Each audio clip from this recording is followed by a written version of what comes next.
So Highland Glories Podcast. I'm Shane. I'm Glory. And we're here with... I'm Michael from What Was Me. There are some questions today about the upcoming album, Daybreak. So congrats on that, by the way. How do you guys feel about the response to the announcement so far? Really cool. It's kind of surreal that there's the new What Was Me album. So yeah, it's pretty crazy. I just never it's pretty surreal that we're here, that there's going to be a new What Was Me album. I just never would have thought that. Yeah, it's dope as hell. I mean, you know, unfortunately we didn't get to hear the record going into this, but Jam rip the singles one more time going into the interview, and it's so good. I'm very excited for everyone, including us, to finally hear the record on Friday at the time of recording. Cannot wait. Yeah. I'm curious about the timeline for the album. When you guys started writing it, when you had masters in hand, rough dates, they don't have to be exact. Just want to get like a timeline on things. Yeah, it's honestly, so I think we've touched on this a good bit, but we all have full-time jobs, so it's been about a year-long process. We started I can't even remember so we started right when I got back, because I had moved up to Boston for a little bit, and right when I got back, so right around the time of the last issue shows, was that 2023 or 2020? 2023. That was 2024. Okay, cool. So we started. So right after the last two issue shows I went right into working on the album. So that was like February, I believe.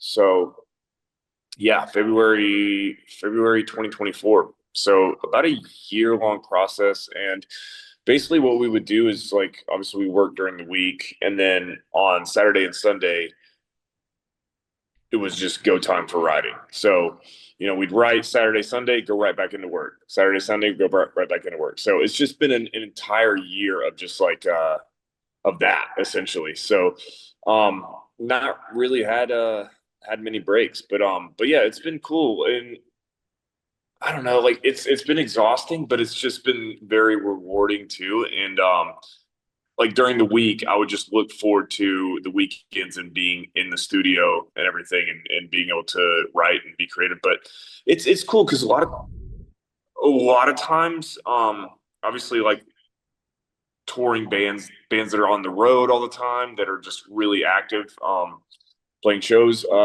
they're kind of on a time crunch, you know. They only have so long, like, before they have to wrap the album up and get back out on the road, you know. So a lot of times they're trying to squeeze in studio time in between tours. So, you know, if you're out from January to March and then you have like April off, that's your only time to write and record, and you got to go right back out, you know. So it was really cool. I think, you know, having a year and being allowed a year, though, you know, the label letting us like take our sweet time and allowing us a year to do this is really cool. So that's dope as hell. Did you guys, you know, I know you mentioned, you know, everybody's got day jobs now. Did you guys struggle at all, or you in particular struggle at all with, you know, the flipping of the headspace and the alternating and going back and forth, and, you know, working and then, you know, diving into the studio for 2 days and having to get back to life, and constantly alternating between those two aspects? Yeah. Oh, absolutely. Or like, because we would be, because the studio we were recording at it's about an hour and a half drive. So like, which isn't terrible in the grand scheme of things. At least we didn't have to go out of state. But like, you know, sometimes on a Sunday, if we're out until like we're at the studio until like 11 o'clock at night or however late, and then we have to be back at work the next morning at like 6, you know, it's like, you know, like 10-15 years ago, that wouldn't have been a problem. I would have been like, I'd probably stayed up all night and just been like, look. Now I'm like, man, it's 10:30, it's time to go to bed, you know. Yeah, you're like, shit, I'm gonna feel this one in the morning. Yeah. Yeah, it was, like I said, it was cool to be able to take our time and be able to do that. But yeah, it's just weird being in the studio on the weekend, and then next thing you know, you're getting yelled at, you know, on Monday because you up or, you know. Yeah. God damn. Like we would play shows, you know, and like, you know, it's just like, yeah, like you're playing shows and like you're like, this is awesome. And then next thing you know, you're waking up at 6 a.m. having to go into work and like Exactly. The double life. It's crazy. So is there any meaning behind the album title or cover art? Yeah, absolutely. So yeah, so I'll just start with the title. So Daybreak,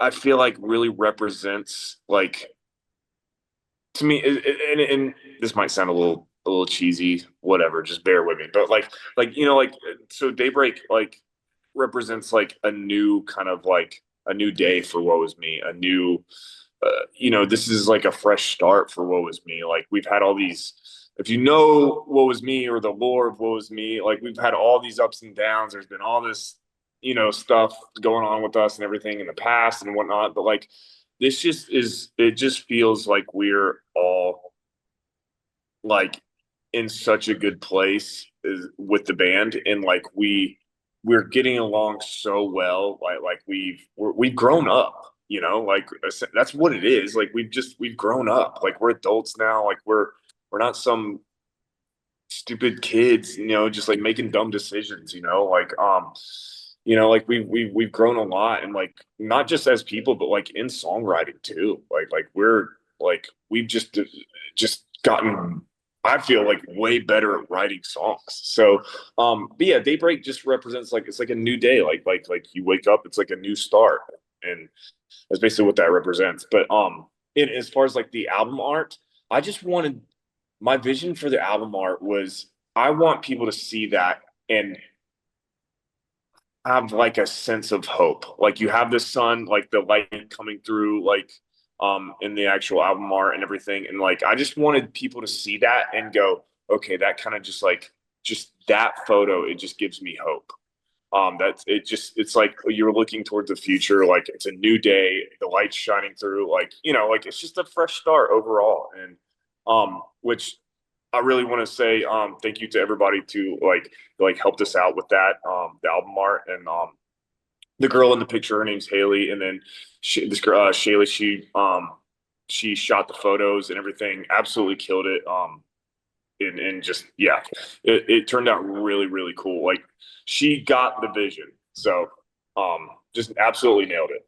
Hell yeah, it's very fitting vibe and vision for the first official record back for you guys. That's very fitting. I love it.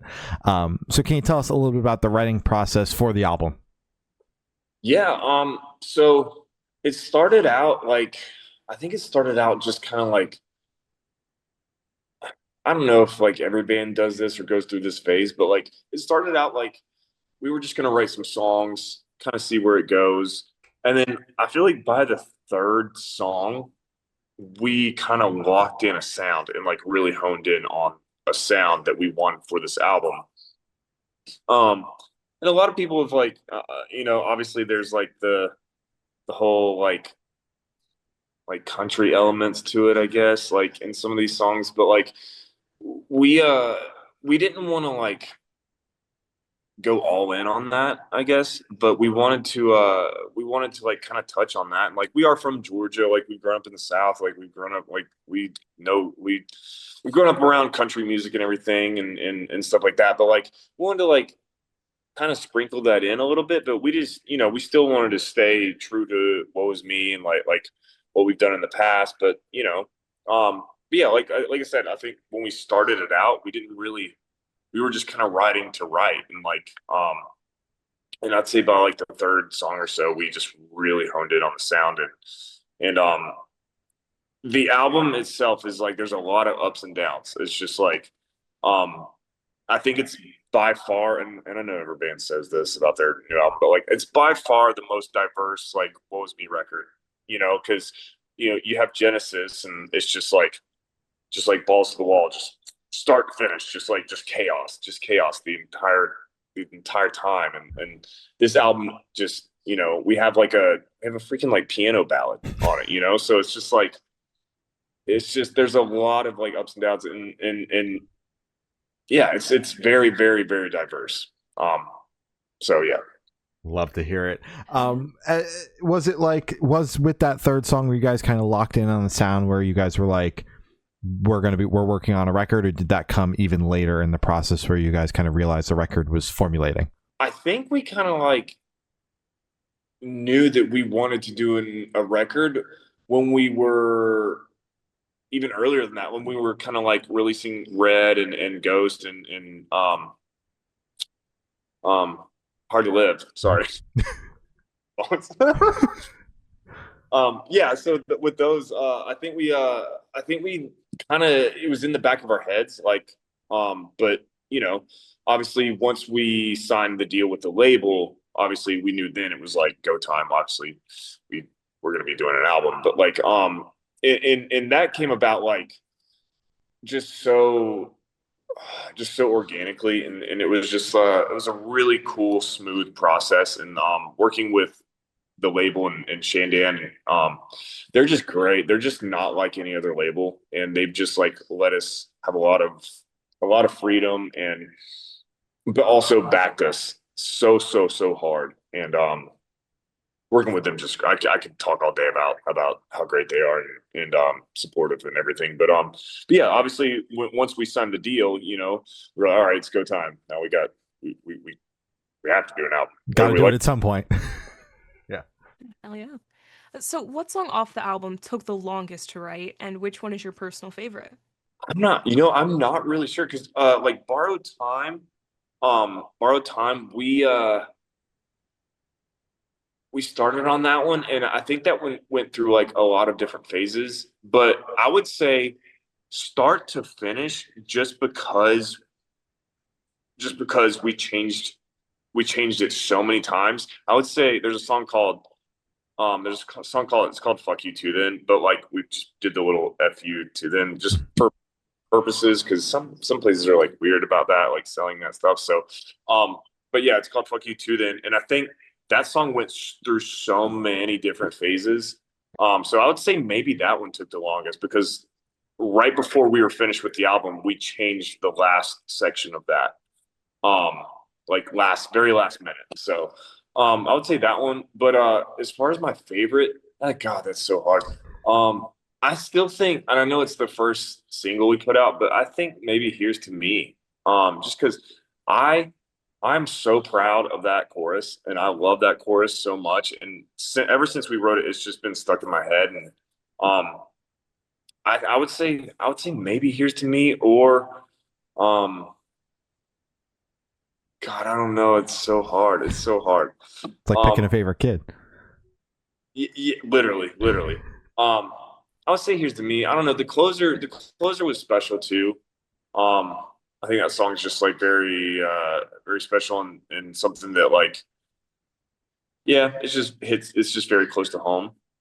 Just because it's literally for our loved ones and our family, just being able to, just for allowing us, because so many kids, like, I feel like so many kids growing up, they might not have that support, you know, from parents or family or whatever it may be, you know.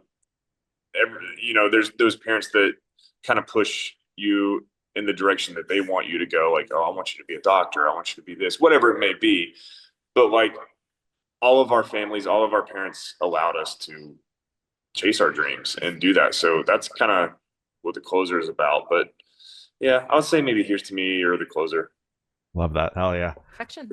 So have the track list for the album come about? Did you guys write the opener be the opener, close be a closer, shuffling and see what fits? What was that process like? Well, specifically like the closer, that was written like kind of in the middle of Mhm. the album process. And when Scotty and I, the producer, were writing that, I just went over to his place one day, and we were just gonna like just start writing and just seeing what we come up with. And like an hour into it, we were just like, this song just feels like this is the last song on the album. And we kind of just knew right away, like, and we called it the closer as a joke. Like at first, we were just like, um, we called it, like, every band has their working titles, like when they're naming the album, or the album, and personally, side note, I think that should be a thing. I think all these bands should release their actual working titles. We try to get bands to do it all the time, and most bands are like, we don't want to, and then No, they'll slip no. one or two, but Mm-hmm. I want to hear them. Like we had one called like Crack Stick, and just Hell House was one, but we ended up using that on the album, and I was like, that could actually just be the title. Yeah, Same That's with, actually kind of badass. like we said closer, the closer, because it felt like the last song on the album, and it ended up just sticking. And then after the album was done, I said, hey, we need like an intro, like a segue into this album. And I was like, because we were going to start it with just Here's to Me. And that was just going to be the opening track. And I said, I want something to open up this album. If the album's called Daybreak, this is a new start, a fresh start for What Was Me. I want to segue and I want to set the tone for the album when people listen to this. And I feel like a lot of bands don't do that anymore. Like, of course there are bands that do, but I just want that opening track I just want people to listen and to that track and then literally go, okay, what is going to happen? This is going to be the tone for the album, And so, and then it just kind of made sense to just call it the close or the opener. Sorry. And then it's the way it segues into Here's to Me is really cool. And then as far as the other tracks and like the listing it out, I just kind of like listened through. We had one song called Bedtime Stories. And I knew that I wanted that one to be in the middle. And I think that's like track 7. So I wanted that one to be in the middle to kind of just break things up because that's the more piano ballad song. So we just knew like closer, opener, and then Bedtime Stories be in the middle. And then I just listened through like a million times and just kind of put them where it just kind of flowed. Gotcha. Makes sense. Fair enough. And would you be able to tell us where your headspace is at while you were creating the record? Oh man, so creating it was therapeutic. It was just very therapeutic because this is the first time we had written together or like outside of like Red and Ghost and Hard to Live. Like this is the first time we had like really written together or like dove into an album in years. And like I feel like really got to like know what each other was up to the last however many years, because I don't know what everyone was up to. Nobody really kept up with each other until we came back around. And so we had a lot to say. We had a lot that we had been through. And that is one thing that I can confidently say is that every single song on this album is nothing's made up, like sometimes bands will make up a song, like just make up lyrics, just, like create a story, which there's nothing wrong with that. But like all of these songs are personal experience and like, just real. And it was very therapeutic because yeah, I think going into this, we had 10 years worth of stuff to talk about, Yeah. So yeah. Gotcha. So just everybody was pulling from their personal experiences over the last 10 years to create what we hear now. Oh yeah, absolutely. Yeah. Everybody was, yeah, we just basically had 10 years of material. You're right. Oh yeah. So how do you recommend your fans to listen to this album for the first time? Should you do in the car with a friend, in dark with the headphones on? Is a workout album, party album? What do you guys personally recommend? I would honestly, if it was up to me, you listen to it however you want. If it was up to me, I would say just listen in your headphones, and start to finish. And I don't know if it's exactly like a workout album, but there are parts, yeah, that definitely are fitting for the gym, or going on a run or whatever it may be. But if it was up to me, I would say just in your room, just like really listen, start to finish. We set it up to be a start to finish listen, that's why we have the closer or opener or whatever. So, yeah, if it was up to me, I'd just say like, just headphones, just like take it all in, Absolutely. Hell yeah. Damn straight. And this one should be super, super quick off the top of your head. I want you to describe this album for new listeners in 3 words. No more, no less. Therapeutic, fresh, hopeful. Those are good. Tight. Hell yeah. And in that same train of thought, is there a certain feeling or emotion you want listeners to have while going through the album?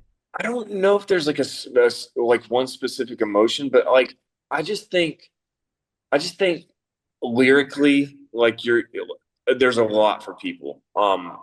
Like yeah, I just think lyrically there's a lot. Like we have like I mean I can even touch on some of the songs, you know, like Borrowed Time is about, you know, wrote that about like my grandmother having dementia and basically coming to a point to where she's gonna forget who I am and having to live with that and you can you know you can see it already happening, and so that's what basically like Borrowed Time's about. And like how many people have family or relatives that have dementia or Alzheimer's, whatever it may be, you know, that have gone through that. And it's a hard feeling. It's a heavy thing. Like, you know, just going over to your grandparents' house and then, you know, eventually coming to a point to where they're going to go, who are you?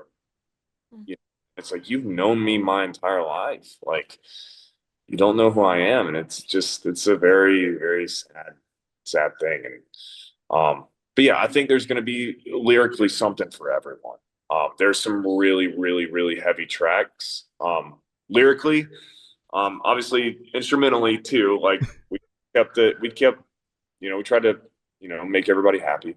As far as the heaviness goes, but yeah, I think lyrically there's a lot of heavy stuff in there. Yeah. So really just like whatever the person gets from it emotionally, but there's a lot there for people to kind of take in. Oh yeah, absolutely. Gotcha. And are you able to touch on any particularly challenging or standout moments during the creation of the album, positive or negative? Yeah, I think one of the challenging things, kind of we already touched on it, was like just being exhausted, being excited. I was excited obviously the entire time, but like being exhausted, like going from work right into the studio and just, you know, just having to find a way to just keep going, keep like getting this done. Like, let's get this album done. But, you know, don't want to rush anything. But as far as like challenging, kind of like in a sad way, I mean, I don't think I've ever cried writing like an album or writing songs, but I don't even know how many times I cried writing this stuff. And as lame as that sounds, or you know, as cheesy as that sounds, like I don't think I've ever written an album and just like gotten up and said, "Hey, I need a minute." Like you know, as dramatic as that sounds, I don't know. I cried a lot writing this album because it was just a lot of heavy stuff, like that I was able to get out. And I don't know if the guys have even seen me cry. I saw Hans cry, you know, not to throw him under the bus, but you know, I don't think we had really seen each other cry before, and that's how like you know, real and just deep some of these lyrics are. And yeah, so it was I don't know if that's like necessarily challenging, but it was there's moments where I had to just like be like, hold on, I need a second. Yeah. Well, Yeah. I'm glad you got your creative outlet back, because I know you mentioned like it was 10 years where you guys weren't doing anything and you didn't have much of a creative outlet during that time. So you've basically got 10 years of stuff that was like dredged up inside you waiting to be spewed out because you're an artist. That's kind of how it works. Absolutely. Yeah. So for this last question, I want you to picture, we're putting the whole band in a horror movie. Who's going to survive to the end and who's dying first? Matt White is dying first. It's not even close. It's not even close. He might as well just like Don't even show up. Don't even show up. Honestly, you might as well just leave him out of the movie, because he's maybe 2 seconds. 2 seconds I'd give him. The guy's an absolute idiot. No, I'm just kidding. No, I would say Matt probably first. God. You know who would actually probably be good at surviving is Hans. I would say maybe him last. He might make it to the end, honestly. Andrew, he would probably go second just because he's Italian and he just talks like nonstop. I mean, just nonstop. He's just like, bro, they're gonna find us, bro. They're gonna freaking find us. Dude, I don't understand, bro. Like, why are we hiding like this? He's like, let's just go. Can we get something to eat? Can we go get a meatball sub, bro? Like that's Andrew. So he would go, and like he would go in probably second. So we'd have to tell him to stop talking. Um, I would say me and Kevin will go at the same time. We'll just go at the same time, and then Hans last, probably. So That's great. Love it. that'll Matt, Drew, Kevin, me, Hans. Yeah. There you go. Oh, yeah. So as I said, that's all the questions I have to say. Is anything that you would like to plug? Just the album. We're playing Louder Than Live, which we're really excited for that. We are working on more shows. We're working on touring. We're actually in talks with a new booking agent. So we're putting this album out and we want to play it for people. So we are currently working on that and getting more shows. Like I said, we're playing Louder Than Live in Kentucky, and then the next day we're playing Atlanta with Blessed to Fall. So yeah. Oh yeah.